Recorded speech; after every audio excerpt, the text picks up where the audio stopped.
And what's up, everybody? Welcome back to the channel. It is your friend Cheap Ludes coming to you live from the middle of a snowstorm. Shout out to the Midwest for sure.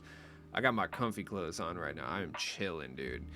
Look, if you can get your hands on one of these type of jackets, I mean, maybe not one necessarily with like polar bears on it, but like an indoor suit coat made out of fleece, preferably, I would say definitely do that. I actually considered having these made for merch once upon a time, but then I looked into what that would cost, and let me just say, I'm not trying to sell merch that costs like $110. Okay. Either way, smoking jackets are so cool, man. We need to bring back smoking jackets for sure. Like, even when you're at home, you have to be wearing a suit. You know, like the 1950s type beat. That's probably the only thing from the 1950s that we need to bring back realistically. Like that, and maybe the study. The idea of a study is cool. I guess is no different than like a man cave. It's just a more I don't really know how to describe it, but I guess it's like a man cave where instead of like chilling with the boys and watching football, you sat in there and read like 4 pages from a book and just smoked 14 cigars in a row with the windows up and yelled at your wife. I think that's what that room was for back in the day. So maybe we don't need to necessarily bring that back. That sounds like a bad time. But let's talk about the market in NBA 2K23, my team. I wish I had one of those little, I don't even know what they are specifically, but if you ever watch like an old movie where they're talking about like anything relating to the stock market, and they had this little machine in the corner, and it was like a little glass top, and it printed out like a thin sheet of paper that's like this big with a bunch of numbers on it the whole time, bunch of fat cats in a room just like looking at these little thin sheets of paper. I want one of those for the my team market. So if anyone can find one of those that specifically will print out how much like a Opal James Harden is going for at any given time, that would be sick. Please let me know. The market is different than last week. It's the same but different. So we'll start with the cosmic packs. I mean, the cosmic packs are out here. The odds are horrendous as per usual, so I would advise not opening these. I don't care how many people you saw pull gas on the timeline. You're probably not going to pull anything yourself. Maybe I'm wrong about that. Maybe you'll have the best luck ever. I don't know. This is all I got, by the way, in like 200K worth of packs. Start with AJ Griffin. AJ Griffin's okay. I mean, he's just another like Cam Reddish-esque kind of player that, I mean, I guess it's cool. Like limitless and catch and shoot, he's like pretty good. I would say he's very aggressively okay. I don't really think there's anything crazy in relation to AJ Griffin. Like he's just pretty good. 6'6", 7-foot wingspan, looks a bit bigger. His release is actually pretty good. Can't really dribble though. I don't know, he's like a 3-and-D wing. That's it. He can run rim, he can run backdoor cuts, and he's like relatively good. There's nothing special here. All these cards are 1800, by the way. Maurice Taylor, I would just pick him up if you plan on doing like Clippers based challenges, because Clippers big men are really hard to come by a lot of the time. Like we don't typically get a lot of them. He's got default swing, which actually I like as a release. It's not the greatest, but it's the same as like Kiki Vanderwee, Wally Szczerbiak, Raja Bell. Like it's a pretty easy to time release. He's not going to be moving and grooving like that, but he's okay. He's like a faster big man, 6'9", 7-foot wingspan. Very similar to like Stromile Swift. Like that's kind of what the comparison that I would use. 1800 MT, whatever. Then we got Austin Reeves. I mean, it's Austin Reeves. You know what you're getting with Austin Reeves. He's like, once again, like 1800 MT. 6'5", 2 guard, catch and shoot, corner specialist. He's, you know, I mean, just look at him. You know what you're getting with Austin Reeves for sure. Caron Butler is one of the better budget wings in the game. Like when I say budget though, I mean like, you know, under 10,000 MT. For under 10,000 MT, like Coronic Butler, really sick. I've told this story a few times, but I'm dead serious. Growing up, Caron Butler, I literally did not think he was a real player. In all the old NBA games, he used to be in the rosters, and he always used to be like an 80 overall. But I never actually saw this man play because he was always hurt. So I literally thought this dude, and this is when I was like 10, you know what I mean? I thought this dude was like a Wes Mailman type situation where it was like he was a stand-in for another player that refused to give their rights to the video game. I did not know this guy was real for at least a couple years. Caron Butler's solid though. That Kevin Knox release, pretty good. Michael Jordan dribble style, like he's got gold range. He plays okay defense. Like he's very, very solid. Then we got Jason Terry. They released Jason Terry, I think, a little bit too late this year. Then again, with the meta of the game this year, I don't know if Jason Terry would have been as overpowered as he was last year. Jason Terry was so good.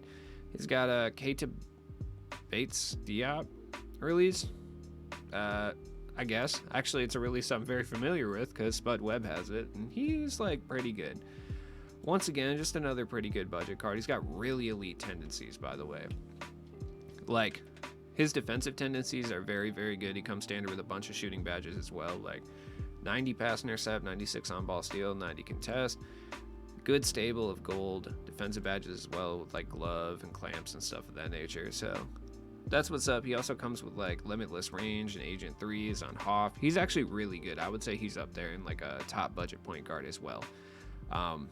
Is he necessarily as like well-rounded as, I actually can't say that he's like that much worse than like Gary Payton Jr. Like Jason Terry can kind of, he can get down, he just can't dunk. Like that's his one negative. It's kind of like how Gary Payton can't really shoot from deep, you know?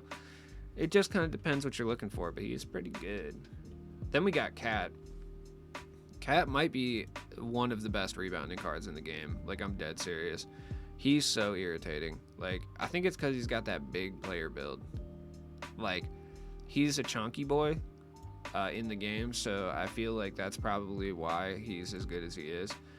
The release isn't bad either. I actually think it's fine. I don't know. That's just me, though. I really don't think it's a bad release at all. But then again, I used his Diamond and his Sapphire for a while. He does a little bit of everything. He's not the best defender, but he's a really, really good rebounder. And at the power forward, you could run him. At the center, you can run him too. I mean, he's going to get hoed by like a Yao, but for like 30, 40K that he's going for, not bad. It's closer to 40 right now. I just have a feeling it'll drop down to like 30, so. Cool. Then we got Andre Karolinko. People will complain about his release, but he is one of the best lockdown defenders in the game regardless. Like, the tendencies aren't elite, but it's his player build, man. 6'9", but he looks like 7 feet tall, dude. He's so good. He can't really dribble, and his jump shot is quote-unquote baited. I think it's fine. I'm waiting for him to get down at like 30, 40K, and I'll probably pick him up as my starting power forward. Or small forward, probably, more likely. He's really good. I mean, he runs the rim. He plays excellent defense. He can shoot wide open, by the way. Like, people will say his release is trash. The Haywood Highsmith release on Quick isn't horrible. It's just got a kind of a weird... It's a weird base, I'll be honest, but it's really easy to green. I feel like it has a big green window. But AK is nasty. I just wouldn't pay 60K for him, personally. Then we got the expensive cards. Vince Carter. Cracked. Probably the best shooting guard in the game. I really feel like they didn't need to give him Kuzma base. They could have just kept his regular base. We don't even know what Vince Carter base would have looked like on like a quick or very quick, but whatever. He's got meta dribble skill. He's everything. He's just meta. He's a meta card. He does everything. I don't know, man. He's super cracked. He's going for like $1 million almost as a base card. Here's the thing I will say. I would caution anyone from badging these cards up. The reason I say that is because none of them are huge names.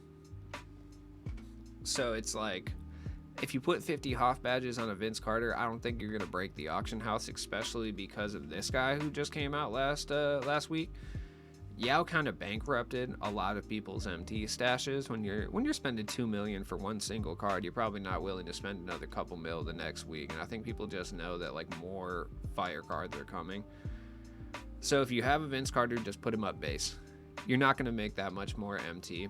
I mean, I saw people complaining because they sunk all of their Hoff badges and only made like 2.5 to 3 million, which is crazy. Like, how much MT do you think is out there realistically? Like, I mean, I saw Yao go for like 6, I think, or something. Let me check. I'm actually curious. Let's see. 4. So I mean, yeah, Yao Ming, the largest auction house all time, is 6 million MT for a juiced up penny. Yao was going for 4. Harden yesterday went for 2.8. So it's kind of like, don't expect 3 million plus for these juiced up cards. Like, if you're going to do it, accept the fact that you're going to get 2.3 million MT roughly, like somewhere between 2 and 2.8, right? At the absolute most. It might even drop to like 1.5. Anyways, to Harden. Harden's almost $1 million base, basically. So That's why I say it's probably not worth sinking all the Hoff badges when you can get $1 million off the card anyway. Is it worth picking up a Harden for this price and badging him up and trying to profit? I don't think so personally, but do you? Harden's the best point guard in the game. Just like Vince Carter is the best shooting guard in the game, Harden is the best point guard in the game, but how long is that going to last? Until they drop a Ben Simmons or until they drop like a cracked out Magic or something of that nature. Like, it's only a matter of time, or another Penny or something, or LeBron that plays point guard. It's only a matter of time before they do that at this point with how they've been doing content. I mean, the fact that we got Yao Ming last week and then now we got these cosmic guys that can get every badge in the game and are just ridiculously cracked, it's probably not too far off in the future. Harden does have some really broken animations though, like that little Harden shuffle, cracked. Then we got Big Dirk. We kind of expected with E coming out that they were going to drop a power forward in packs that was going to rival him or be better, and they definitely did with Dirk. Dirk is cracked, and once again, I feel like they didn't need to switch the release. They could have just let us have Dirk on very quick or something, because I think his release is actually pretty solid this year from a timing perspective, but that's just me, I guess. He's got the Dirk leaner, which people talk about in either a negative or positive light, depending on like the person. I've heard people say it's fire. I've heard people say it's trash. I don't know. It's somewhere in between. I think it really just depends on if you know how to dribble properly, which I do not, so it would be trash for me.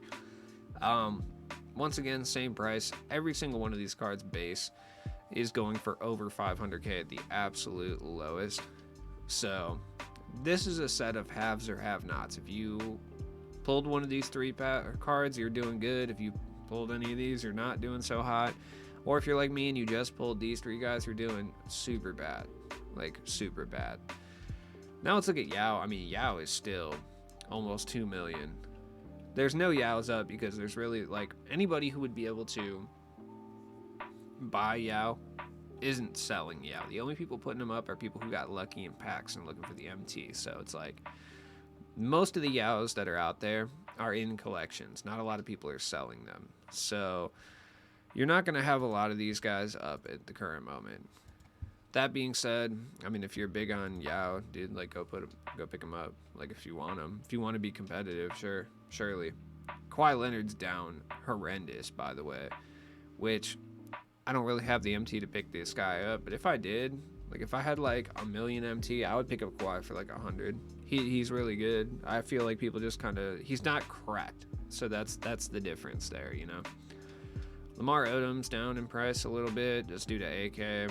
He's actually, I think he's really good. It's just, once again, am I going to spend 30k on him or like 40 on AK? Probably 40 on AK. Realistically, like, you know, all these cards, like Zion's down quite a bit. There's a lot of Zions getting put up because people know that power balancing is out the window. Like, once we get a crack card, we're getting a more crack card 2 weeks from that point. That's just how it is. Tatum's still up due to name alone. JR's down quite a bit. Let's talk about the flash forward guys, because a lot of them are cheap at this current moment. Like, Don Ole is cheap. Basically, if you have 1,000 tokens, I highly recommend going to do the exchange, because you get 1,000 tokens, you get one flash forward opal for sure. I got Kazi, which, you know, Kazi's good, but I'm a little upset by it being that shooting guard is the one position I really didn't need. If you have any of these cards in your collection, though, send them to the auctions before you do the token exchange, because it will glitch your game out and you'll have to quick sell them, which is whack. So just do that. It's worth doing, though, because, I mean, even if you get George Mikan's pretty gas. But all these guys are significantly down in price from what they were a couple days ago. The only ones that aren't buyouts still are, like, Terry. Is Dolph? Dolph might be. Yeah, Dolph's buyout, and I don't think Bob Nedelicki is. Yeah, so Bob and Terry are the only two that aren't buyouts at this moment, but Mike and Dolph, Don Ole, and Cassie Russell are all buyouts at this current moment. Don Ole's still really good, by the way. Like, people kind of sleep on him now that Harden's out, but Don Ole can hoop for sure, 100%. Terry's still good. I mean, that's who I really wanted to pull, to be honest. Him, Nedelicki, or Dolph are who I was really interested in pulling. Dolph, for sure, it was who I was interested in pulling, just because he got that super long face, man. Looks like he belongs in Guillermo del Toro's Cabinet of Curiosities. But I think I just butchered his name so bad, dude. Shout out to Guillermo, I guess. That's a weird guy, though. I don't know if I should shout out. I feel like he's got some stuff going on that is nefarious in nature. Or maybe he's a nice guy. I don't know. I'll judge it after I watch Pinocchio, which for some reason takes place during World War II. I have no idea, dude. That guy. Something else. We got the new reward cards and stuff like that just to talk about them. JaVale's actually really good, by the way. JaVale's good. I had 9 of the 10 games on a win streak going, and then I forgot what challenge I was doing and won. But I didn't do the challenge, so it counted as a loss. So kind of watch out for that. I was trying to do Mel Daniels XP and didn't shoot 2 threes. I only shot 1, and I lost the challenge but won the game, and it didn't count and reset me, so I didn't get Willis Reed yet. Whatever, I'll get him eventually. All these guys are good. I just really haven't been playing the game, honestly, so it's whatever. We're getting more cards on Monday, obviously. I'm going to be recording a what to expect from 2K video that should be fun. Other things, like there's shoes that are going for a bit of MT at the current moment. Like if you have any of these like Hardens or any of these Adidas, like you can get a little bit more than normal. They were like 1,500 the other day, just for Harden. It's probably better just to make shoes at a certain point. None of the guys that came out really need anything specifically from a shoe boost standpoint. So it's like none of them are going for like a crazy amount, or at least the ones that you would think of, like ball handle stuff that's normally going for a lot. Look for things like interior defense, like if you have any of that stuff, like that's still going for a bit. I don't think perimeter is still going for about 10k though. Like these are the ones that are going to be going for some MT. Another thing to look at to make MT is prize balls, right? Everyone playing limited this week is getting pink diamond prize balls. Pink diamond prize balls were like 50k the other day. People were buying them for that too, by the way. So keep an eye on the pink diamond prize ball. If you can get any for a price that you think you're going to be able to recoup some investment on, it's not really a bad idea to do that. I mean, they were like 19k earlier, so now they're up a little bit. So you can already see that you're going to be making MT on these. The question is how much. I mean, when it comes to the balls, they don't stay in your collection. People open them because they have Hoff badges and stuff in them. So that's like the whole reason. My hair is super spiky for no reason. Look like a Cowboy Bebop side character with this hair. It's all good, man. But it's worth looking at ones that are like bids. I would say if you can get them for under 20k, you should be able to make MT on them. Even if it's just a tiny bit of MT, you should be able to make MT on them. So it's something to kind of, look at. I would say don't open them, by the way. If you're going to spend, let's say like 17k on a PD prize ball, do not open the prize ball. Like I will say that right now. Like go ahead and put that in your auctions and just wait a couple weeks and see if they go up in price. Now it's not a guaranteed thing, but it's something to do. I have been opening a lot of diamond prize balls. If I see a diamond prize ball for under 7k MT, I take the gamble and I open it. I just bought one for 500 MT. That's a huge dub. Super dubs. Look at me, snipe guy. You love to see it. My thing is, like, if I see him for under, like, I think my limit right now is 7,500. That's my limit, which is still, I think, even a little high. Before it was like 6k last week. If I saw him for under 6k, I would buy him. But if I see him for like 7,500, I'll pick him up. Just because majority of the time they'll either give you like 7,500 MT. I've gotten 5,000 out of them once, which was rough, and 25 tokens was harsh, but that only happened once. Most of the time I get 7,500 MT or a pack out of them, so that's why I buy them for under 7,500. Usually works out, sometimes doesn't. I mean, when he gets to pay, it's his packs, you know what I mean? I'm just hoping to strike it rich a couple times, make some extra MT. This is how I try to open packs every week. Is it foolproof? No. Does it bite you? Yes, it does. It 100% bites you. So, be cautious with it, but it's something that you can definitely do to make some MT. So, as always, it's been your friend Sheep Lutz. Hey, I'll see you guys later. I'll be recording the podcast, so peace.